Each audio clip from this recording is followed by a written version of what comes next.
حضرت سیدنا امام حسین رضی اللہ تعالیٰ عنہ کی شہادت کے حوالہ سے یہ اجتماع ہے۔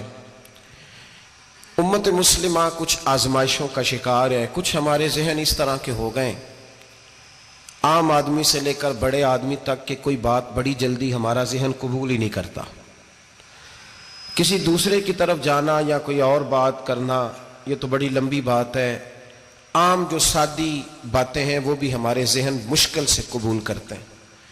چونکہ شکوک اتنے ڈال دیے گئے ہیں، شک اتنا پیدا کر دیا گیا ہے، تفریق اتنی ہے، بدگمانی اتنی ہے، بری سوچ اتنی زیادہ ہے، بڑی مشکل ہے لوگوں کا کچھ چیزوں کو قبول کرنا۔ ہم لوگ جو ڈیوٹی کرتے رہتے ہیں تھوڑی تھوڑی، تو ہم اصل میں اذان دیتے ہیں، صرف اذان دیتے ہیں کہ چلو بتا دے لوگوں کو کہ نماز کا وقت ہو گیا ہے، باقی اس سے زیادہ ہم اپنی حیثیت نہیں سمجھتے۔ اذان دینا ذمہ داری ہے، تو اللہ تعالیٰ جب تک موقع دے گا اذان ہوتی رہے گی۔ کچھ لوگ صحابہ کے بارے میں کمزور جملے بولتے ہیں، غلط باتیں کرتے ہیں، کچھ اہل بیت نبوت کے بارے میں غلط باتیں کرتے ہیں۔ یہ صرف سنی ہے جو حق چار یار کا نعرہ بھی کھل کے لگاتا ہے، اور یہ نعرہ حیدری یا علی بھی کھل کے لگاتا ہے۔ یہ اللہ نے صرف ہمیں مقام، وہ الگ بات ہے کہ ہم لوگ سننے کو تیار نہیں، سمجھنے کو تیار نہیں کہ اللہ نے ہمیں مرتبہ کتنا عطا فرمایا ہے۔ یہ صرف ہماری امام حسین کی شہادت کا کچھ تھوڑا سا پس منظر۔ شہادت ہمارے ہاں بیان ہوتی ہے اس انداز میں کہ لگتا ہے کہ کسی مظلوم بندے کو کسی نے پکڑا ہوا تھا تو وہ سارے اسے مار رہے تھے اور وہ منتیں کر رہا تھا کہ مجھے نہ مارو۔ اتنی ہائے ہائے کی جاتی ہے کہ محسوس ہوتا ہے کہ امام علی مقام بڑے پریشان تھے کہ کسی طریقے سے، اور ان کا خاندان بڑا تکلیف میں تھا کہ جلدی کہیں کربلا سے نکل جائیں۔ حالانکہ اس دھرتی پہ، اس کائنات پہ صبر، شجاعت، استقامت اور حوصلہ جس سے کائنات سیکھے گی وہ صرف امام حسین ہی ہے۔ اتنے بڑے صابر آدمی کے بارے میں اس طرح کا رویہ اختیار کرنا کہ وہ تو گویا اس طرح کر رہے تھے کہ بس کسی طریقے سے میری تو یہ امام حسین کی مظلومیت سنا کے لوگوں کو اس طرح کا کر دیا جاتا ہے، یہ انداز بتایا جاتا ہے کہ شاید واقعہ کربلا رونے دھونے کا نام ہے، حالانکہ بات یہ نہیں ہے۔ یزید کی لشکر جو امام حسین کے مقابلے میں آیا، امام حسین کے لشکر کی تعداد 72 تھی، تو یزید نے 22,000 آدمی، مجھے بتائیے 72 کا 22,000 سے کو مقابلہ ہوتا ہے؟ بولیے۔ عمر بن سعد نے پھر عبید اللہ ابن زیاد کو لکھا کہ 22,000 بندے تھوڑے ہیں، کچھ بندے زیادہ بھیج۔ تو عمر بن سعد کو عبید اللہ ابن زیاد کہنے لگے کہ تو پاگل تو نہیں ہو گیا، 72 کے لشکر کا 22,000 بھیجا، اور کتنا بھیجوں؟ تو اس نے کہا تمہیں یہ نہیں پتا یہ لوگ کون ہیں؟ یہ مولا علی شیر خدا کی اولاد ہے، ان میں ایک ایک شخص ایسا ہے جو 1,000 کے مقابلے میں لڑنا جانتا ہے۔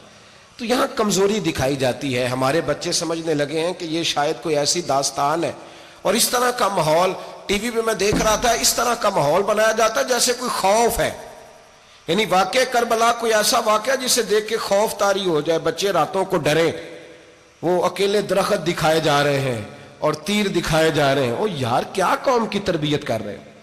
واقعہ کربلا حوصلے کا نام ہے، دلیری کا نام ہے۔ سنیں بات اصل میں کیا تھی، بڑے ٹھنڈے دماغ سے میری بات کو سمجھیے گا۔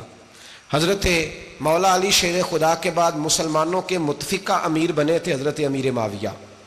انہیں امیر کس نے بنایا تھا؟ امام حسن نے، حضرت علی کے بڑے صاحبزادے۔ حضرت امام حسن نے ان سے صلح کی، انہیں خلافت دی، اور صحیح بخاری میں نبی پاک نے فرمایا تھا میرا بیٹا حسن سردار ہے، جب مسلمانوں کی جماعتوں میں لہو بہہ جائے گا تو حسن ان کی صلح کرا دے گا۔ وہ صلح امام حسن نے کرائی، جناب امیر معاویہ امیر بن گئے۔ حضرت امیر معاویہ رضی اللہ تعالیٰ عنہ بڑا پیار کرتے تھے نبی پاک سے، بڑا احترام کرتے تھے حضور کے خاندان کا۔ ان کی جو اجتہادی خطائیں ہیں وہ اپنی جگہ پہ موجود ہیں، چونکہ امام حسن نے ان سے صلح کر لی، لہذا ہم بھی ان کے بارے میں کوئی جملہ کہنے کے مجاز، ہماری مجبوری امام حسن ہے، اس لیے کہ جسے امام حسن صحیح کہے پھر امام حسن کے ماننے والے کو اسے غلط نہیں کہنا چاہیے۔ حضرت امیر معاویہ رضی اللہ تعالیٰ عنہ کا جب وصال ہوا تو حضرت امام حسن پہلے ہی ان سے وصال کر گئے، آپ کو زہر دے دیا گیا، آپ شہید ہو گئے۔ امام حسین موجود تھے، تو یزید کے بارے میں لوگوں نے کہا جناب امیر معاویہ سے کہ یہ ٹھیک ہے، مناسب ہے، اور بہادر ہے، دلیر ہے. وہ جو ہوتے ہیں نا خوش آمدی ٹولہ، ہمارے ملک میں جو اچھی خوشامد کرے اسے اچھی وزارت ملتی ہے، اچھی وزارت اسے دیتے ہیں. جو ذرا صحیح بدتمیز بھی ہو اور صحیح وکالت کرنے والا اسے وزارت صحیح دیتے ہیں. تو حضرت امیر معاویہ کے گرد بھی کچھ ایسے لوگ تھے، انہوں نے آپ سے کہا کہ یزید کو نامزد کر دیں. تو آپ نے یزید کو بلایا، حوالہ مجھ سے دیکھ لیجئے گا. بلا کے فرمایا کہ 3 بندوں کے سامنے اپنی خلافت پیش کرنا، اگر وہ تجھے مان جائیں تو امیر بن جانا، نہ مانے تو چپ کر کے گھر بیٹھ جانا. وہ 3 بندے کون ہیں؟ جناب عبداللہ ابن عباس، حضرت عبداللہ بن زبیر اور امام حسین رضی اللہ تعالیٰ عنہ. یہ وصیت فرمائی جناب امیر معاویہ. ہوا یہ کہ یزید جب امیر بنا نا،